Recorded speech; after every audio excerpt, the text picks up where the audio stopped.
জি বন্ধুরা, ভারতের লজ্জার হার, এর চাইতে বাজে হার আর হয় না। তো বন্ধুরা, ভারত বনাম আফ্রিকা দ্বিতীয় টি-20 ম্যাচটি অনুষ্ঠিত হয় মোহালি, চণ্ডীগড়, মাল্লাপুরামে। সেখানে টস হয় বন্ধুরা, ভারত বনাম south Africa. Suryakumar Yadav, Adam Markram দুজনে টসে গিয়ে ভারত তো প্রথমে টসে জিতেছে। টসে জেতার পরে ডিসিশন করেছে যে না, আমরা বল করব। কে জানতো বল করার পরিস্থিতি আমাদের এরকম হবে।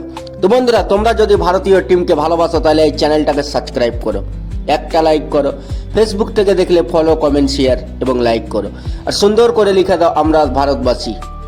তো চলো বন্ধুরা, চটপট করে এবার দেখে নি। তো বন্ধুরা, ভারত বনাম আফ্রিকা দ্বিতীয় টি-20 ম্যাচটি অনুষ্ঠিত হয় চণ্ডীগড়ে, মোহালি।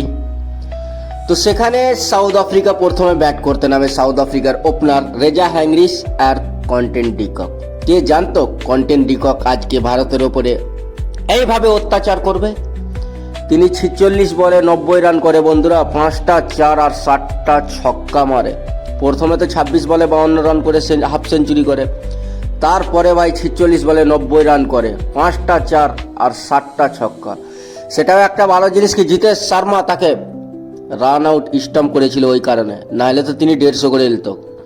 রেজা হ্যাংরিস খুব বেশি রান তুলতে পারেনি, 10 বলে 8 রান করে একটা ছক্কা মেরেছিল, তাও আবার জাসপ্রীত বুমরাকে। এবার আসলে অ্যাডাম মার্কারাম, ক্যাপ্টেন আফ্রিকার। তিনি 26 বলে 29 রান করে, একটা 4, দুটা ছক্কা। ডেলার্ট ব্রাভেস, তিনি 10 বলে 14 রান করে, একটা 4, একটা ছক্কা। ডেভন ফেরারাও 16 বলে 30 রান করে, একটা 4, তিনটা ছক্কা। তারপরে ডেভিড মিলার, ই তো আইপিএলে ভাই ফর্মে থাকে না, কিন্তু নিজের দেশ থেকে যখন খেলে 12 বলে 20 রান করেছে, দুটা 4, একটা ছক্কা। ভারতীয় বোলাররা কে কয়টা উইকেট নিল? সব তো কচু ছিলতে গেছিল। আর্শদীপ সিং 4 ওভার বল করে 54 রান দেয়, 0 উইকেট। জাসপ্রীত বুমরা ভারতের 1 নম্বর বোলার, 4 ওভার বল করে 45 রান দেয়, 0 উইকেট। বরুণ চক্রবর্তী 4 ওভারে 29 রান, 2টা উইকেট নিয়েছে, ঠিকঠাক আছে। অক্ষর পটেল 3 ওভারে 27 রান, 1টা উইকেট নিয়েছে। হার্দিক পান্ডিয়া 3 ওভারে 34 রান, 0 উইকেট। শিবম দুবে 2 ওভারে 18 রান, 0 উইকেট। এই হচ্ছে ভারতীয় বোলারের, ভাই আর কি বলবো, বল তো খারাপ লাগছে। তো বন্ধুরা, আফ্রিকা বোর্ডে লাগায় 213 রান, 4 উইকেট হারিয়ে 20 ওভার ফুল খেলেছে। 20 ওভার ফুল খেলেছে, 213 রান লাগালছে। তার জবাবে ভারতীয় টিম ব্যাট করতে আসে। কে জানতো এরকম ভারতীয় টিম ক্লাবস করবে? না টপ অর্ডার রান বানাতে পারছে, না মিডল অর্ডার বানাতে পারছে, না লাস্টের গালা পারছে। কে করবে রান? ভারতকে কে জিতাবে ম্যাচ?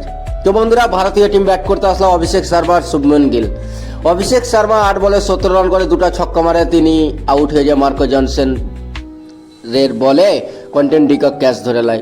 তো অভিষেক শর্মা 17 রান করে আউট হয়ে যায়। শুভমান গিলকে টিম থেকে বের করতে হবে ভাই, শুভমান গিলকে টিম থেকে বের করতে হবে। তার ফর্ম নেই, একদম বাজে ফর্ম। শুভমান গিল আবারও 1 বলে 0 রান করে তিনি আউট হয়ে যায় লুঙ্গি গেডির বলে। অক্ষর পটেল 3 নম্বরে। আমার তো মনে হচ্ছে বিরাট কোহলি যাওয়ার পরে আর 3 নম্বরে কোনো ব্যাটিংই খুঁজে পাচ্ছে না ভারতীয় টিম। 21 বলে 21 রান করে, একটা 4, একটা ছক্কা। সূর্যকুমার যাদব ভারতীয় ক্যাপ্টেন, তারও ফর্ম নেই। বুঝতে পারা যাচ্ছে তারও ফর্ম নেই। তিনি 4 বলে 5 রান করে, একটা 4 মারে, আউট হয়ে যায় মার্কো জনসনের বলে। তিলক বর্মা, হ্যাঁ ভাই, তিলক বর্মা দুর্দান্ত ফর্মে আছে। তিনি 34 বলে 62 রান করেছে। ভারতীয় সম্মানজনক যেটা স্কোর আছে না, সেটা তিলক বর্মার বদৌলত আছে, তাকে স্যালুট জানাই। 34 বলে 62 রান করেছে তিলক বর্মা, 2টা 4 মেরেছে, 5টা ছক্কা মেরেছে। হার্দিক পান্ডিয়া 23 বলে 20 রান, 0-4, একটা ছক্কা। জিতেশ শর্মা 17 বলে 27 রান, 2টা 4, 2টা ছক্কা। এরপরে শুভম দুবে 2 বলে 1 রান। আর্শদীপ সিং 3 বলে 4 রান। বাকি তো জাসপ্রীত বুমরা 0 আর বরুণ চক্রবর্তী 0। ভারত 162 রানে অল আউট হয়ে যায় ভাই, 162 রানে। কল্পনা করেন যে ভারতকে নিয়ে আমরা এত গর্ব করি, ভারতীয় টিম তো এমনি গর্বেরই, কিন্তু কালকের ম্যাচটা এইভাবে যে হারবে এটা কল্পনাও করতে পারিনি। ম্যাচ হারো, 2-4 রানে হারো। 51 রানে ভারতীয় টিম হেরেছে কালকের ম্যাচটা, 51 রানে ভারতীয় টিম হেরেছে। তো কল্পনা করেন ভারতীয় টিমের অবস্থা কি আছে রোহিত বিরাট যাওয়ার পরে। তো ভারতীয় টিম কি পারবে তৃতীয় ম্যাচটা কামব্যাক করতে?